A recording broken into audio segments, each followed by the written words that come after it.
Hello. First of all, my bad. Last week's update was already like I did the video last week and everything. And apparently it never published the update. So it was just sitting in my drafts here on Kickstarter, which is frustrating and annoying. My bad. So enjoy this double update in one update. I thought about just doing them separately, but that would be annoying. So I'm just going to put in one. Please suffer through it with me. So, hello. This week I got through the first part one of Plutopia. It wasn't a big read or anything. I just really had to sit down and like dig in, and I did so, and feel like I know more than I've wanted to know about some of these things. Plutopia is a fantastic book by Kate Brown. There's like 5 other sections to the book that are all likely a lot less relevant to what I'm researching in particular, because it's about both American atomic towns and like Soviet atomic towns and their relationship to each other. I think it'll be an interesting read for me, but I don't know that it's like particularly relevant to what we're studying. So I at least read through this first one. So the rough breakdown is that the government and the private company DuPont were pretty much rushing to create the first functioning like plutonium factory so that they could make atomic bombs for the Manhattan Project. They rushed super fast to try to get this done. And to be fair, they did get it done very quickly, even though it ended up being behind on the timetable that they originally had set. But it's wild to me the way that things got screwed over. They rushed to like make these little shanty towns in the middle of nowhere so that their 45,000 plus workers would have somewhere to be while they constructed this massive like industrial area in legitimately nowhere. It was pretty far from the nearest town, so it wasn't that reasonable to have your workers like commute in every day. You needed literally tens of thousands of people building this to get it done quickly. And also because they were unwilling to hire Black or Mexican Americans to work on the project, um, it got even more delayed because they couldn't get enough workers who'd actually stay. It's really important to understand that where they were working, and because of the kind of soil they were working with and the winds they were dealing with and all this flatland, like it was like dust bowl conditions. It was terrible. It was not a good place to be. And like the towns that they set up for these 45,000 workers to build this were not good. And they eventually did bring in some Black workers, but they had to create like a segregated camp for them. And they were going to do the same with Mexicans if they had brought Mexican American workers in. But they only really did near the end, and they didn't end up making a separate camp. They just like zoned some of the stuff. There was also like separate camps for the women who were working there, um, which I wish meant something, but it really didn't. There were huge numbers of crimes happening there, especially to the women, and also murders and suicides, and it wasn't great. Point is that they eventually did get this place built, this huge industrial like network of buildings, including, of course, like these nuclear reactors and everything. Um, and then they were like, okay, let's get rid of the builders, the 45,000 something builders. But there was a huge turnover. So by the end, they had like 125,000 workers overall to build the place. Really wild. Once it was all done, though, they were like, okay, get them out of here, tear down the shanty town we built for them. And then we need to build a really fancy, nice model neighborhood for the DuPont workers who are going to come here to actually work in the factories. And when they like built it, there was a lot of weird stuff where like DuPont kept being like, we need 4 room, like 4 bedroom homes because we only want nuclear families here. And the government was like, okay, can't we just make like 2 bedroom homes for them? And they're like, no, 4 bedrooms or nothing. So like this huge, really fancy neighborhood got built just for the workers. And it was so big and had so much space for yards for everyone, and like had all these like additional support buildings and like event center kind of deals, that even though it should have been walkable, you would think it apparently wasn't, and people still had to use buses and cars to get around it, which is just a truly bizarre choice, I would say. Um, Anyways, long story short, Everything that happened with this was a mess. It was chosen to be in this weird location on purpose because they thought they could get rid of the nuclear waste by water in the ground and in the air, because it was far enough from other places that they could disperse in the air. And by the time that it would reach other like populated centers, it would be so diffused it wouldn't be harmful. They thought they could put it into the river and it would go straight out to the ocean and that wouldn't affect anyone. They thought that they could put it in the soil, and they did some tests. They thought where if they put it in the soil, it would sink down into like the way down there parts where it won't affect anyone. But every single test they did proved that all of these methods were bad.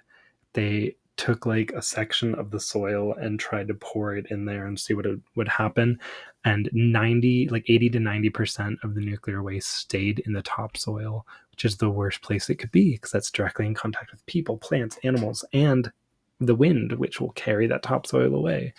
um, they found out after they started doing stuff that there was a strange wind thing going on because they were kind of like in a bowl in the land where, sometimes depending on where the wind was blowing, it would just like go up into the atmosphere and come straight back down on them instead of dispersing out, into the winds far away. So if they wanted to be safe, they needed to not be manufacturing or in an active plant state when the winds were a certain way. And they were like, okay, cool. Yeah, we can just avoid that. They did not do that. It stayed functioning 24/7, baby. Uh, and the water, they began doing research to see like what happened to the fish because it was diluted enough in the water they thought that it would be safe.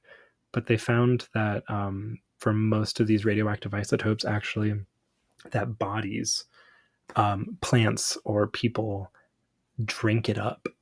So even though the levels in the water were relatively safe, the fish in the water would have up to 60 times the concentration in their bodies that the water had because it accumulates and it like absorbs in. And the problem is it absorbs into areas that we can't do anything about. When it gets into the human bodies, it like goes straight into the thyroid and into the bone marrow. And once it's there, there's nothing we can do. There's no way to flush your body of it. It's just everything that they tested, they realized they shouldn't be doing this. And early on, they were like, maybe we should do some research into whether or not this will be harmful to the people working here.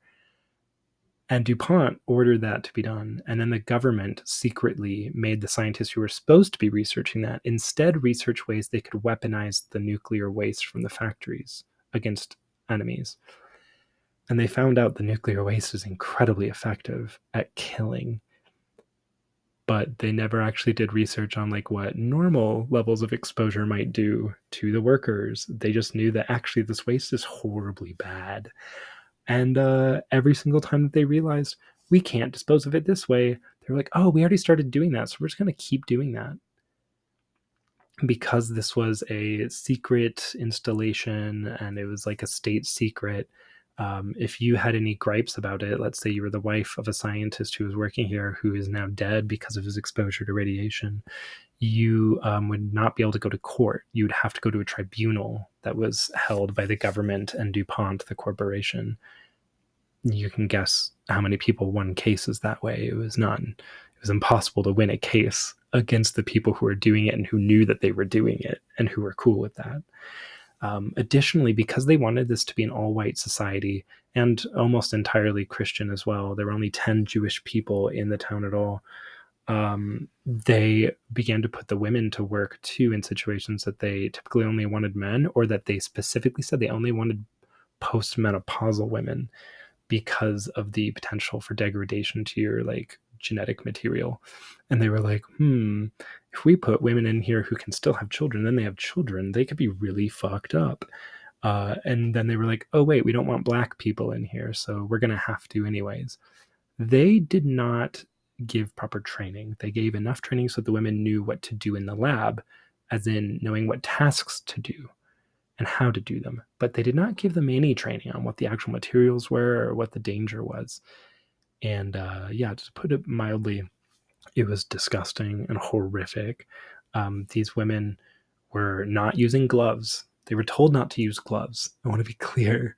They were interacting with materials that if you have just a single layer of fabric between you and the material, you're safe from the radiation.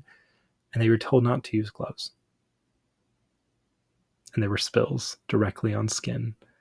You know those people died horribly, uh, just bad, just very, very bad. Um, there's so much for me to take away.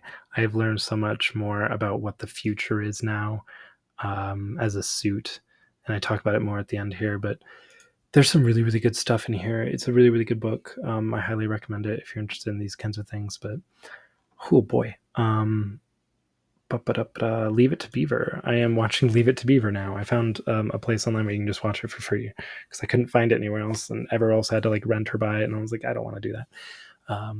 And just an episode or two in here. The very first episode, his teacher, Beaver's teacher, that is the main character, the boy Beaver. He is known as the Beaver, which I don't understand. He is named Theodore, and his teacher keeps calling him that, and he keeps asking the teacher to call him Beaver, and she says, no, that's not your given name. And I'm like, the obvious parallels to today with transgender students, requesting people use a different name for them, which harms no one. And then them being like, well, it's not your given name, it's not the name your mom gave you. And it's like,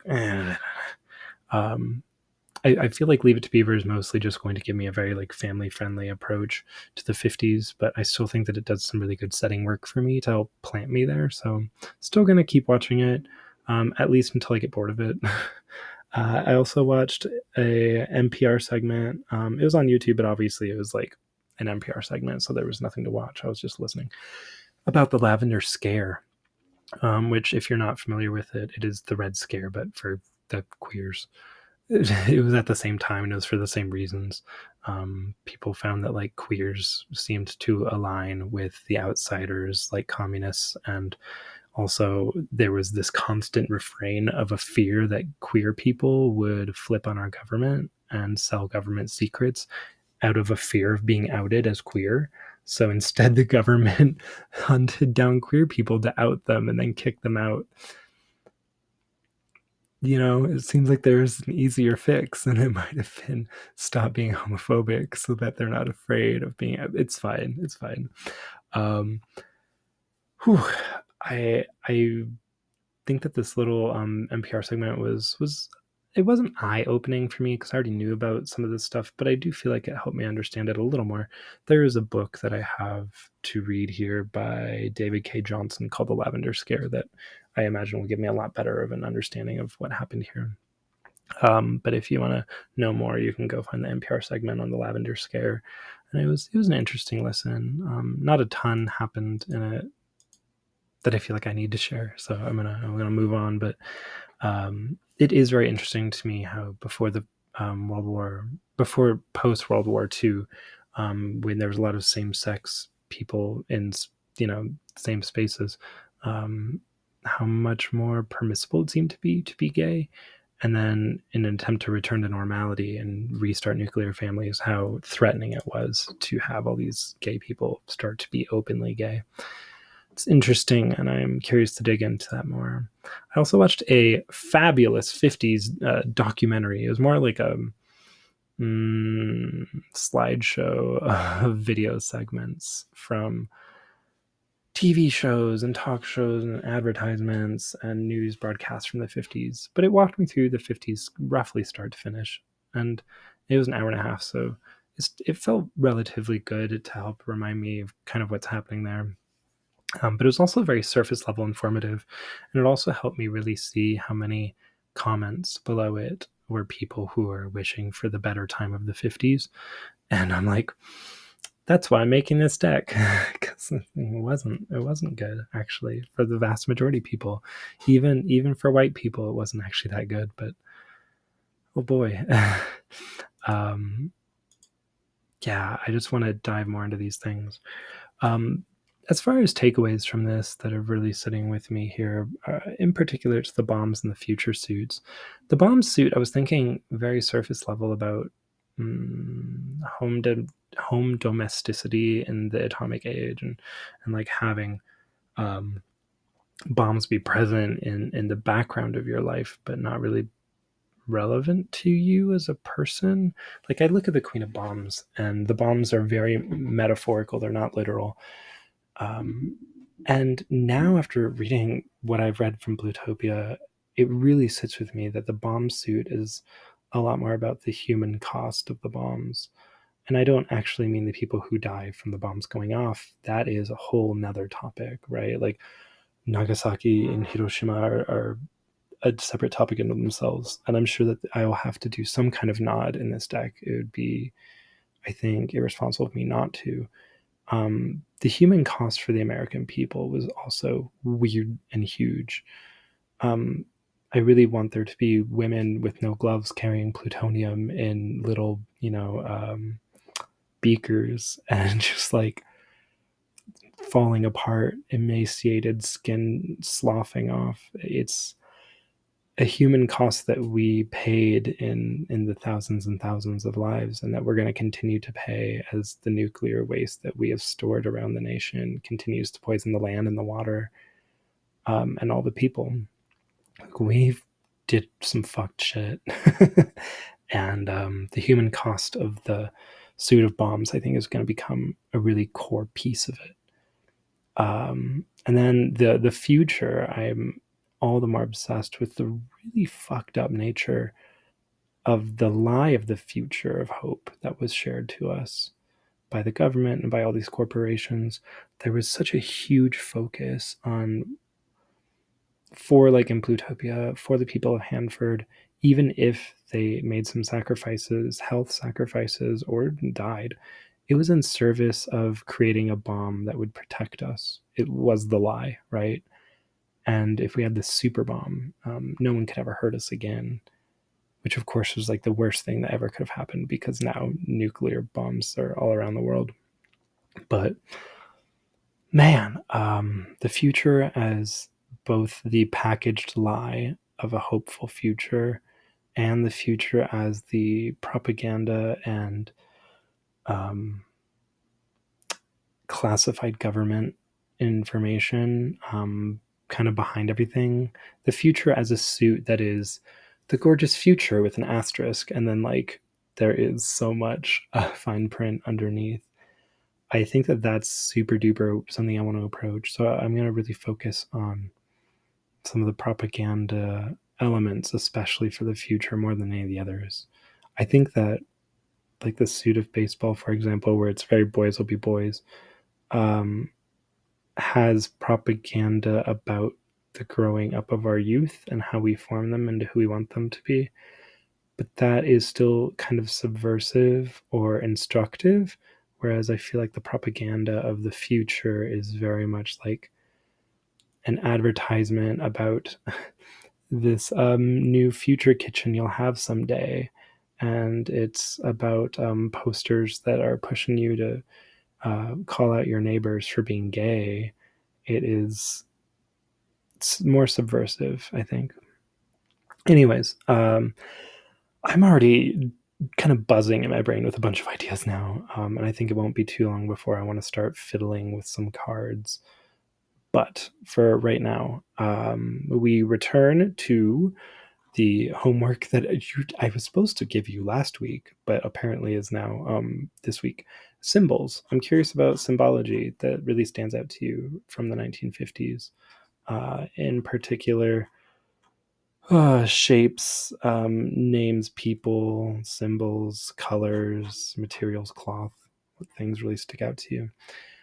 Otherwise, I'm going to dig into Leave It to Beaver and the Lavender Scare book for a bit. And then I think I want to move on to some other video media. I have the list still in this update to kind of tackle some of that. So I will try to do some of that. If you have more suggestions for things I should watch, especially if there's like YouTube documentaries that you dug into and you found to be really helpful and informative for the era, for the atomic age, for the promising future. I might go back and look at that Epcot one from Disney. Defunct Land had a really good one. I need to see what era that was in because that's also really interesting. Okay, I'm gonna run.